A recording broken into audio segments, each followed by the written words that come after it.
Hey guys, what's going on? MJ Madden is here, and the NBA playoffs are right around the corner. So today, I'm here to give you my complete playoff bracket predictions and previews. We'll walk through every single game and every single series from the play-in all the way up to the NBA championship. So, without further ado, let's get things started. Taking a look at these play-in games, a very fun new addition in recent seasons.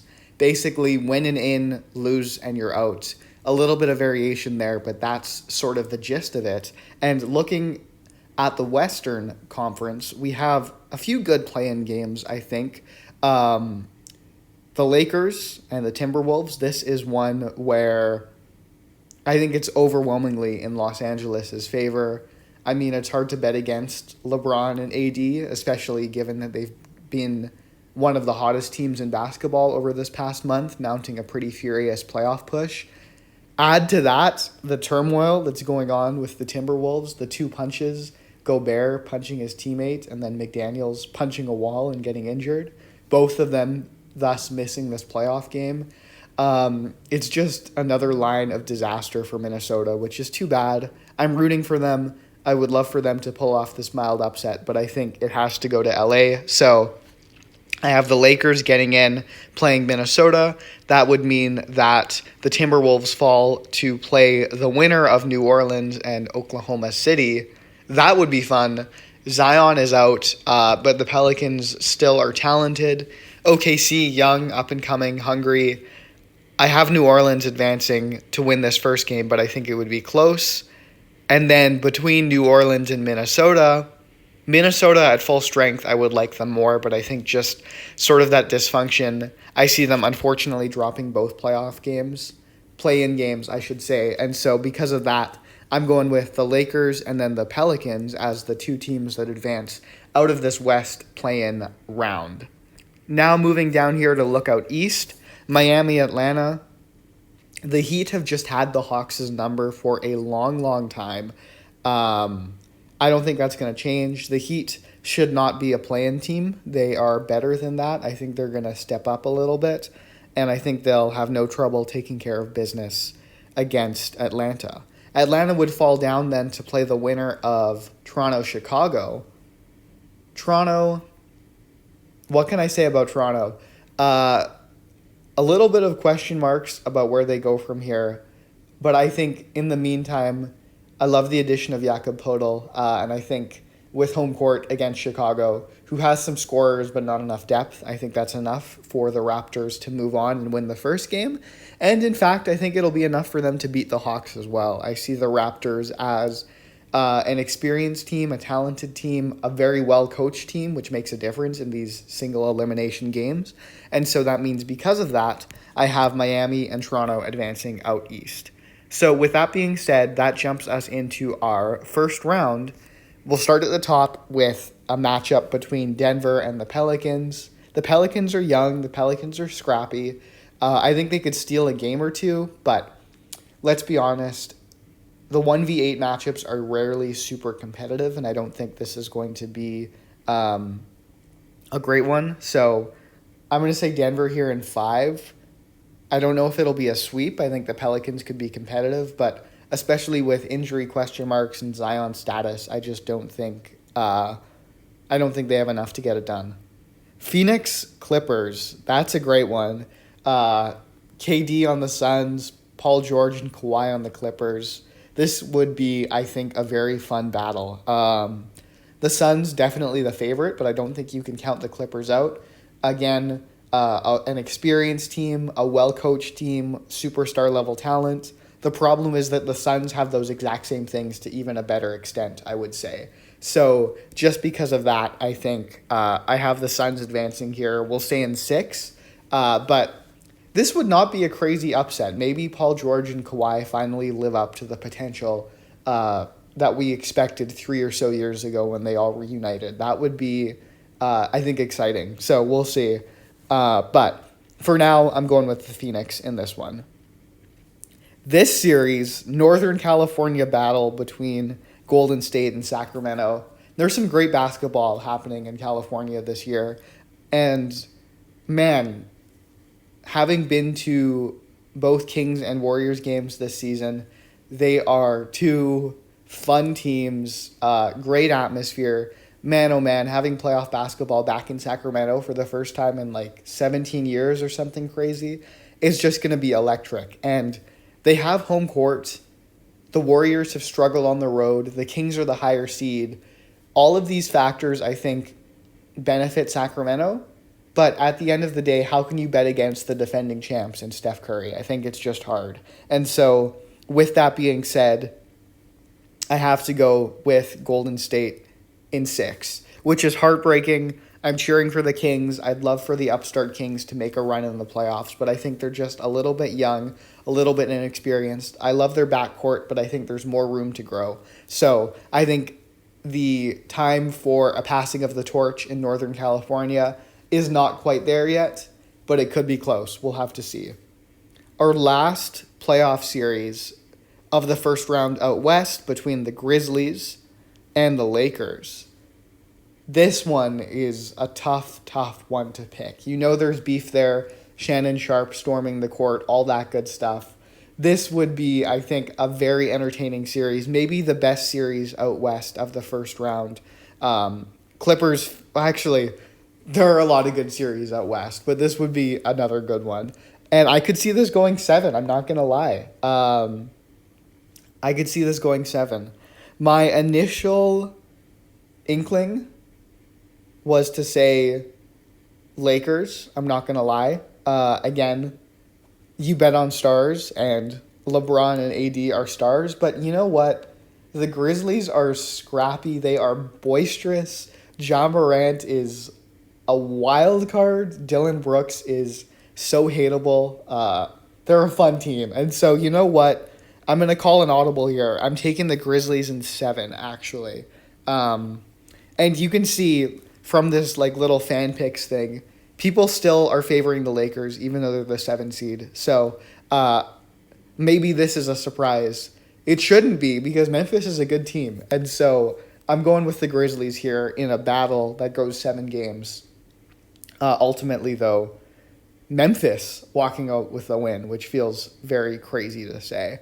Let's jump down east here. Milwaukee against Toronto, I believe. These teams have had some good battles in the past. I love them both.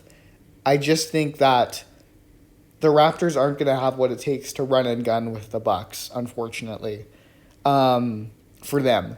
But it could be competitive. It could be interesting. The Bucks just do such a good job of shutting down Siakam, I think, that they'll be able to take care of business pretty easily. But Toronto's fun in the playoffs. I'll give them a game. Let's say Milwaukee in 5 here.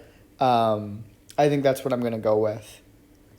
Cleveland against the Knicks. Both of these teams, very fun, upstart, surprise squads this season that I think many people didn't expect them to have as much success as they had. So,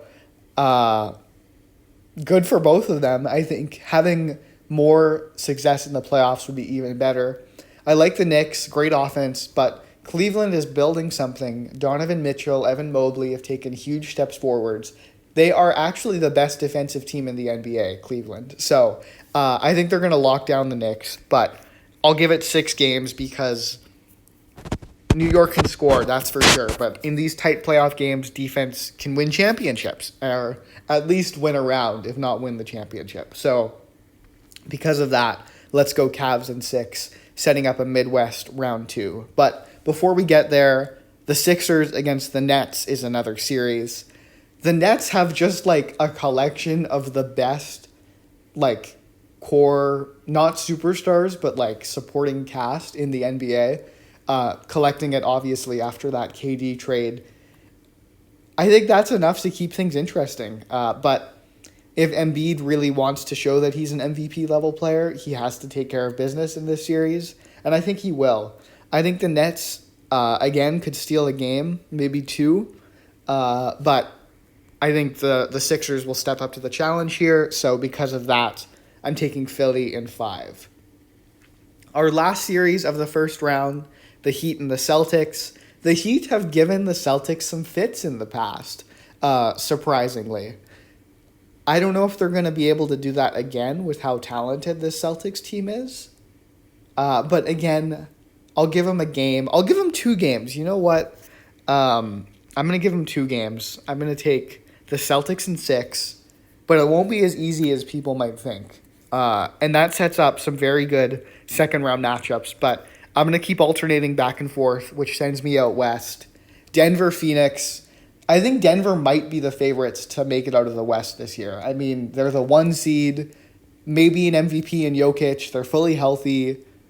But boy, oh boy, the Phoenix Suns with KD, when he's in his bag, with Devin Booker, with Chris Paul, boy, that's a team that looks like they can win. And so I'm betting that that is the team that shows up. And I think if they do, they have enough to hang with anybody, including the Nuggets. Now, this could definitely end up blowing up. This could be wrong. And maybe I'm disrespecting the Nuggets a little bit. I'm sure I am, but I've seen what KD can do. I've seen what the Suns can do. And so I think because of that, I think this goes down to the wire. I think it goes 7, maybe either way. But I'm going with the Suns to steal one here as the lower seed and make it to the Western Conference Finals. And as to who their opponent will be, the Grizzlies against Golden State. These teams matched up last year. I think it would go a similar direction. Golden State is fun. The Grizzlies are fun. Ultimately, though, Golden State just has a little bit more experience, better shooting, and I think that can make a difference. So I'm taking the Dubs in 6, and that's what I'm thinking out west. Out east, Milwaukee, Cleveland. Cleveland, fun, good defensive team, great story, but I think they're going to be in a point where they'd just be happy to be here. The Bucks are primed for another championship run, and so I don't see this being super competitive. I'm going Bucks in 5, but maybe it'll be an interesting one. Who knows? Our last second-round series between the Sixers and the Celtics, I think this is the main event in terms of Eastern Conference second-round series. Embiid, Philadelphia, this is your chance to show that you are a serious contender, that you mean business. Will they be able to do it? I think they come close. I just don't think they have enough to hang with the Celtics, who are coming off a championship appearance, who have so much depth, who have so much star talent, who know how to win. So I'm taking this one to go down the stretch. I think it goes 7, but I think the Celtics have that experience. And I think it's going to be another playoff heartbreak for Joel Embiid and the Sixers. So I'm taking Boston in 7. These are some fun conference finals matchups. 4v6 out west is maybe a little bold, but I think these are 2 great teams, and I think this would be 2 great series. Phoenix Golden State, KD revenge tour. I don't know if he even left the Warriors wanting revenge. I don't know. Back at his old team games, which would be cool. Golden State, Steph, Clay, but they just aren't quite as good as last year. I feel like something is off. 4th worst road record in the NBA. That could be a factor. I have them winning 2 series here on the road leading up to the Western Conference Final. That should raise some question marks, I think. Maybe they get away with it against teams like Sacramento and Memphis, who have, I would say, don't have top 5 players in the NBA like KD is. I don't know if that's going to happen against Phoenix. And so I have the Suns advancing in 6 here, making it back to the NBA Finals with a little bit of a different team, losing some depth, adding KD. I think they have not necessarily the easiest path. Denver would be tricky, the Clippers would be tricky, and Golden State or whoever it is that advances on this other half of the bracket would be a battle. But I think the Suns, and I should qualify this with, if the Suns play like I know that they can, if they put it all together, they can get this done. Whether that will happen or not is another question entirely, but that's my prediction for right now. Looking out east, Milwaukee, Boston, these teams also have some history. I think Boston would be probably the favorite, even though the Bucks have the better record. But I'm betting on the Bucks. I think Giannis is the best player in the world when he's at the top of his game. I think home court advantage is a huge help. I think Chris Middleton, if he's healthy, makes a difference. Drew Holiday, one of the best defensive players in the NBA. The Bucks, Mike Budenholzer, one of the best coaches in the NBA. The Celtics, don't get me wrong, they are loaded too. And either of these teams, I think, should see themselves as a top dog out east. But I think the Bucks just have something special about them. They look like a motivated team this year, getting the best record in the NBA, focusing on playoff success. And so because of that, I'm taking the Bucks in 7. I think this goes down the stretch. I think it's a battle. But I think something to keep in mind, Boston doesn't have an easy path. Likely Miami and then Philadelphia. Those are tough series. The Bucks, comparatively, I think, would be rested, easier path with potentially Toronto and then Cleveland, and home court. I think these little things can be difference makers in the playoffs. And so, with all that being said, I think that's enough to set up a 2021 Finals rematch here between the Suns and the Bucks. This was a battle in 2021. I think it would be a battle in 2023. The Suns have changed a little bit, or a lot, I should say, with the Kevin Durant edition. That's a difference maker. The Bucks return a very similar core, a little bit more experienced, a little bit more developed. Also, though, maybe a little bit older. Who knows? There are a lot of different X factors here, but seeing KD and Giannis go head to head, it was a treat in the Brooklyn-Milwaukee series in the 2021 playoffs. I think it would be a treat again. The supporting cast, Devin Booker, top 15 player in the NBA, arguably top 20. He was the star the last time around. The Bucks, of course, I talked about Holiday, I talked about Middleton, Brook Lopez, a force inside. 2 great coaches, 2 great fan bases. It was a great series back then. It would be a great series again. I see it going 7 games. I think either team has a legitimate chance at winning. But in the end, someone's got to get it done, and I am predicting that the Milwaukee Bucks will be your 2023 NBA champions. I see them defeating the Phoenix Suns in 7 games in a hard-fought series between superstars that will go down to the wire. But the Bucks just have something about them this year. They are ready to win. They are motivated. I think this looks like a championship team, and so it certainly won't be an easy path. There are no shortage of contenders, but at the end of the day, that's who I am predicting to make it out of the East and make it out of the league and win another championship for the city of Milwaukee and cement Giannis's legacy as one of the greats. So that's my predictions. I am so excited for the playoffs. We have some very fun teams, very fun storylines, very fun potential matchups. But now that I've given you my thoughts, I'd love to hear from you. Let me know what you think of this video of my predictions, and then also let me know your playoff predictions and who you think will take home the championship in the comment section below. But that's going to do it for today. Thank you so much for watching the video, for your support. Please subscribe if you haven't already for more NBA content all year long. But with that being said, thank you for watching, and we'll see you next time.